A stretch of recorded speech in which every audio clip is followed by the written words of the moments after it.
Hello everyone, welcome to my channel S study. Class 10th biology का आप लोग का ऑब्जेक्टिव क्वेश्चन जो सीरीज चल रहा है, तो ये क्वेश्चन नंबर 15 से हम लोग को देखना है।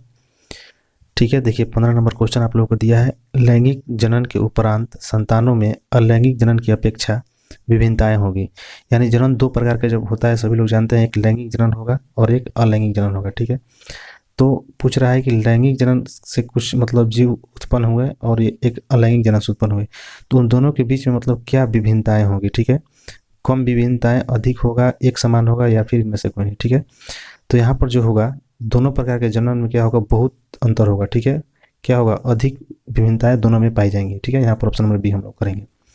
अगला क्वेश्चन है, मेंडल ने अपने प्रयोगों के लिए किस पौधे को चुना था। वेरी वेरी इंपॉर्टेंट क्वेश्चन, इसको याद रखिएगा। तो मेंडल ने किस पौधे को चुना था, मटर के पौधे को चुना था। ठीक है, क्या यहाँ पर हम लोग करेक्ट करेंगे, ऑप्शन नंबर ए यहाँ पर करेक्ट करेंगे। ठीक है, अगला क्वेश्चन हम लोग देखते हैं 17 नंबर क्वेश्चन। फ्रेडरिक, ठीक है, फ्रेडरिक मिसर ने न्यूक्लिक नाम किसे दिया। फ्रेडरिक मिसर है जिसने उसने जो है न्यूक्लिक नाम किसे दिया। ठीक है, उसको जो है इस चीज़ को न्यूक्लिक नाम जो है किसे दिया, किसको दिया। ठीक है, ऑप्शन देखिए यहाँ पर, नाभिक अम्ल को, सल्फ्यूरिक अम्ल, HNO3 HCl। ठीक है, तो यहाँ पर जो होगा किसको नाम दिया गया फ्रेडरिक मिसर, तो ये नाभिक अम्ल को बोलेंगे। ठीक है, यहाँ पर ऑप्शन नंबर ए यहाँ पर करेक्ट होगा। अब चलिए हम लोग देखते हैं क्वेश्चन नंबर 18। किसने प्रमाण दिया कि जीन गुणसूत्र का भाग है। ठीक है, जीन जो है गुणसूत्र का भाग है, किसने बताया। तो देखिए यहाँ पर 1928 में ग्रिफिथ ने बताया था, या फिर देखिए ऑप्शन चारों दिया हुआ है। तो यहाँ पर जो है किसने दिया था, तो WS ये बवेरी एवं WS सट्टन। ठीक है, 1902 में। यहाँ पर ये करेक्ट होगा ऑप्शन नंबर सी। अब चलिए 19 नंबर क्वेश्चन। प्रत्येक गुणसूत्र दो कुंडलित धागों का बना होता है जिसे कहते हैं। जितना भी गुणसूत्र होता है दो कुंडलित धागों के बना होता है, तो वो जो है उसे क्या कहते हैं, ये बताना है। ठीक है, अर्ध गुणसूत्र, क्रोमोस्टैम या फिर गुणसूत्र, इनमें से कोई नहीं, तो इसको क्या बोला जाएगा, अर्ध गुणसूत्र बोला जाएगा। ठीक है, 20 नंबर क्वेश्चन। विकास के आधार पर निम्नलिखित में से किसका शारीरिक विकल्प उत्तम है।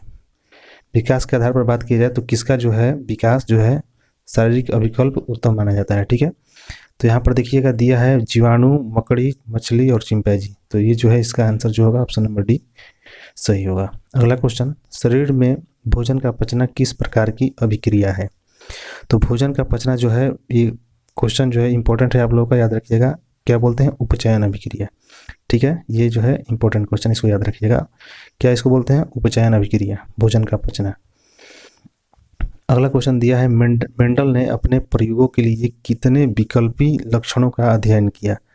ठीक है, कितने विकल्पी लक्षणों का जो है अध्ययन किया, 3, 5, 7, 14, ये आप लोग ऑप्शन में दिया है। तो याद रखिएगा कि 7 विकल्पों का चयन किया था मेंडल ने अपने प्रयोगों के लिए। ठीक है, और किसका प्रयोग किया था वो, तो मटर का पौधा का, याद रखिएगा।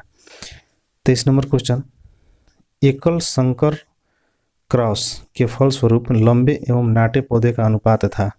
ठीक है, क्या इसका अनुपात जो है निकल कर आया था मेंडल को, तो ये उसका रेशियो कितना निकला था, 3:1, ऑप्शन नंबर बी यहाँ पर होगा। ठीक है, अब देखिए हम लोग 24 नंबर क्वेश्चन देखते हैं। द्विसंकर क्रॉस के फलस्वरूप उत्पन्न पौधे का फिनोटोपिक अनुपात था।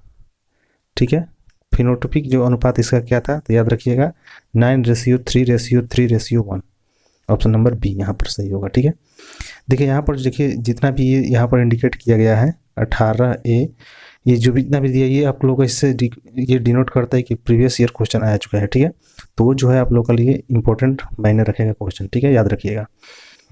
देखिए हम लोग बोलते हैं, ये 25 नंबर क्वेश्चन दिया है, स्त्रियों में लिंग गुणसूत्र होंगे। ठीक है, तो स्त्रियों की बात की जाए तो इसका जो है याद रखिएगा XX होगा। ठीक है, स्त्रियों में।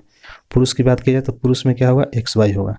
कोई भी पूछ सकता है, लेकिन यहाँ पर याद रखिएगा, यहाँ पर पूछ रहा है स्त्रियों का, तो XX होगा, ऑप्शन नंबर ए यहाँ पर करेक्ट होगा।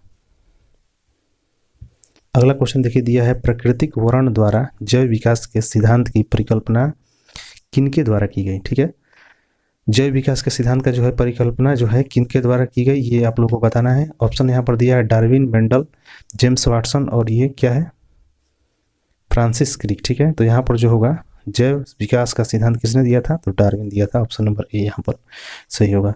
अगला क्वेश्चन है मनुष्य का वैज्ञानिक नाम क्या है? ये इंपॉर्टेंट क्वेश्चन है, इसको याद रखिएगा। होमो सेपियंस इसको बोलते हैं। मनुष्य का वैज्ञानिक नाम क्या है?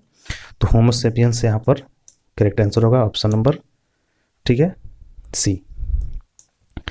अगला क्वेश्चन आप लोगों का है 29। मानव का उद्भव जो है कहाँ हुआ था?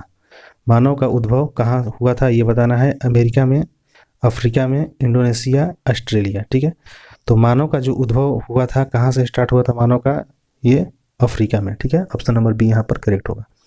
अफ्रीका में मानव का उद्भव हुआ था शुरुआत में। अब देखिए 30 नंबर, चमगादड़ एवं पक्षी के पंख किस प्रकार के अंग का उदाहरण है?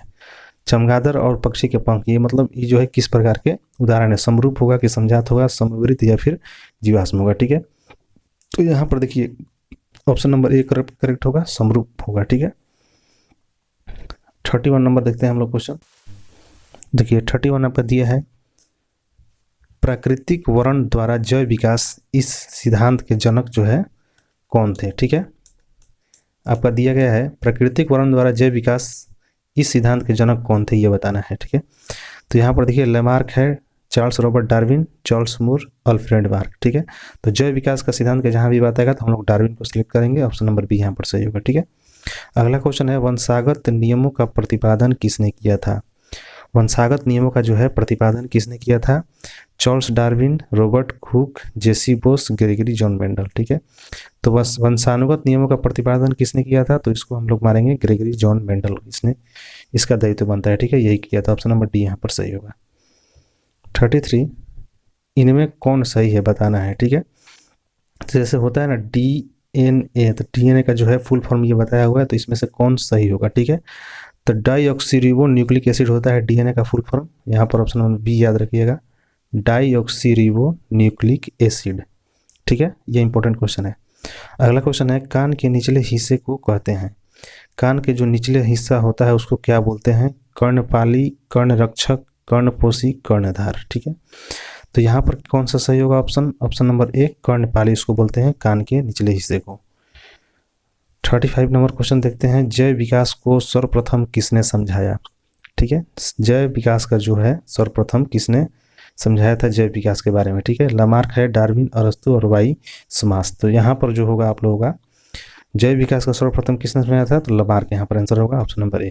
नेक्स्ट क्वेश्चन, विभिन्नताएं कितने प्रकार की होती है? विभिन्नताएं जो है कितने प्रकार की होती है? 3 प्रकार की, 2 प्रकार की, 4 प्रकार की या फिर 8 प्रकार की?